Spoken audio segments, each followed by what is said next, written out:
Je vous remercie de me poser la question puisque vous avez là une indication de l'inféodation de la CENI au pouvoir par les arguments qu'ils ont sortis. Qu'est-ce qu'ils disent? Ah, mais vous savez, en Guinée, tous les enfants n'ont pas eu la chance de bien faire leurs études. Dans les petites classes, il y a des gaillards de 18 ans, et donc pour leur permettre de s'enrôler, il fallait fermer les classes. Est-ce que vous imaginez? Ils répondent aussi mauvaise foi.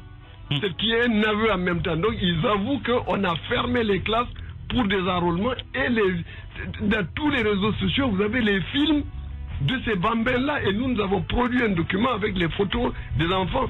Qu'est-ce qu'ils disent en plus?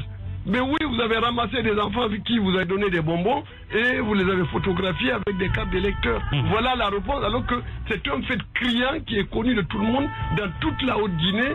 Le fait est là. Et donc, en plus, quand on a fait le pourcentage, l'explosion des inscriptions en Haute-Guinée et leur baisse ailleurs ou leur stabilité ailleurs, qu'est-ce qu'ils disent? C'est la CENI qui parle, qui n'est pas la mouvance, mais comme quand on pose une question à la mouvance, c'est la CENI qui répond, et quand on pose à la CENI, c'est la mouvance qui répond. Leur lien organique est tout à fait clair. Ils disent que, mais vous comprenez, le Fouta, comme c'est très très pauvre, c'est très très sec, ils ont tous foutu le camp, ils ont tous émigré, ils ont été ailleurs, vous comprenez que vraiment il y a une baisse. Mais on pose une question, est-ce que c'est aujourd'hui, est-ce que c'est en 2013 et 2015 que le phénomène migratoire en Guinée a commencé? Toutes les commissions, les CARL sont dirigées par des gens de la CENI. On n'a pas pu introduire des données dans les machines sans que la CENI ne soit au courant.